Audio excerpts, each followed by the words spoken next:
My spouse wants me to get off my phone. Breaking a technology addiction. At what point does a habit become an addiction? American adults touch their phones, on average, 2,500 times daily, spending 325 hours monthly on media consumption. For perspective, that's likely a whopping 67% of your waking hours. With your life's needs, from the weather to social connection, maybe you're thinking, I don't even know how I could break a technology addiction. Or maybe you assume you fall on the spectrum of normal. Is the time you spend on your phone really that damaging? Fact, there is now an official internet addiction disorder. And 1 in 8 Americans is said to suffer from problematic internet use.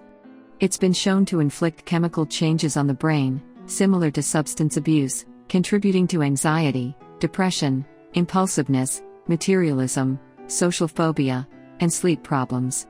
So, damaging? Quite possibly. And like any addiction, it's likely your spouse notices and is affected most. Your wife called. She thinks you have a phone addiction.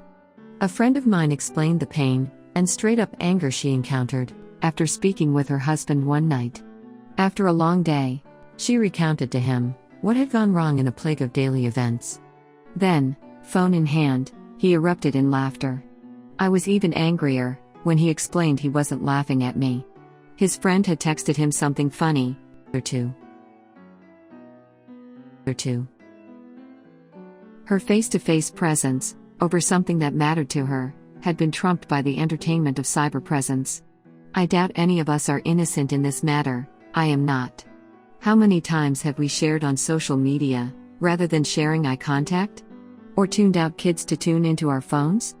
So perhaps am I addicted? Isn't the only question we should be asking. But also, what kind of life do I want to be living? What kind of connections could define my life? And more pointedly, how do I break a phone addiction? Here are some tips. 1.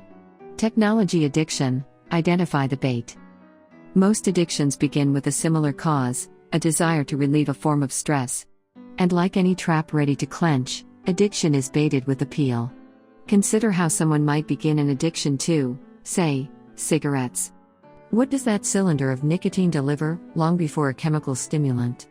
For a 13-year-old, smoking might well mean acceptance, even rebellion, independence, freedom. Author Tish Harrison Warren realized her phone staunched a steady resistance to and dread of boredom. Looking at her phone first thing in the morning, my day was imprinted by technology. And like a mountain lion cub attached to her humans, I'd look for all good things to come from glowing screens. If you don't understand the why, beneath your smartphone's animal magnetism, the bait turning your eyes from your spouse, you'll only move from one trap to the next. Author John Piper isolates 6 reasons we turn to our phones first thing in the morning. The candy of novelty. What's shocking? Intriguing? Cute? Ego, approval, mentions, likes, traffic, or entertainment.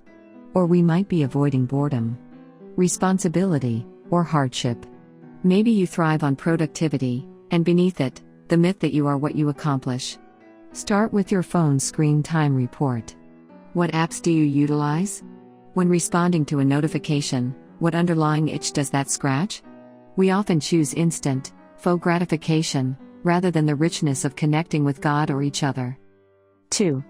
Realize what your screen habits rob from your life and your spouse's. Often, time on our phones connects indirectly to identity. We find worth in our influence, in our security via information or vigilance, in what others think of us, in our constant productivity. So beneath that spouse-trumping technology addiction, lies a desire for something more than the relationships around us, marriage included. In a sense, we begin to inordinately trust our phones, in ways we would normally trust God Himself, His security.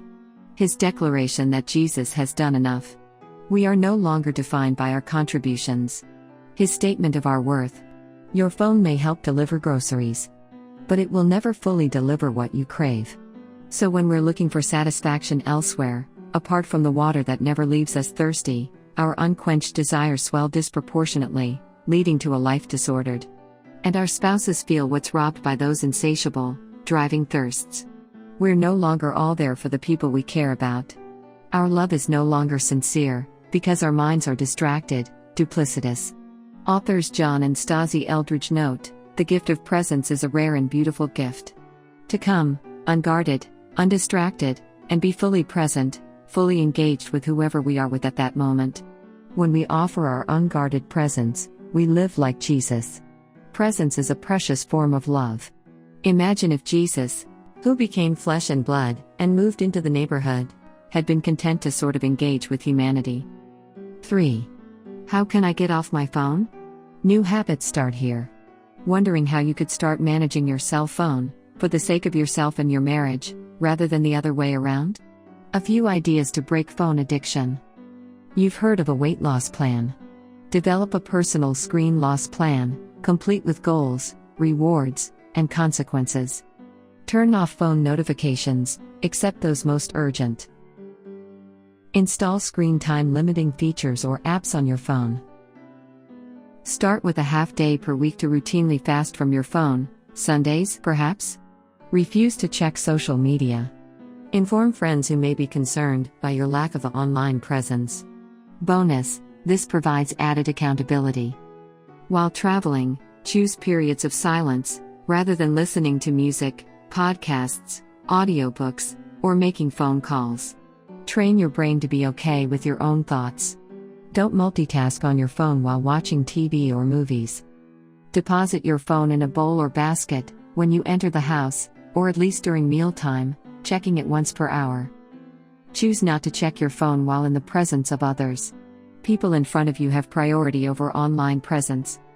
Refuse to check your phone within 1 hour of sleeping and rising, unless tied to your spiritual disciplines.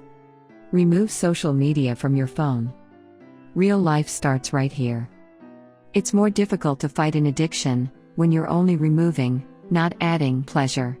As author Timothy Keller notes, change happens not just by giving the mind new arguments, but also by feeding the imagination new beauties. So imagine a life and marriage untethered to your phone.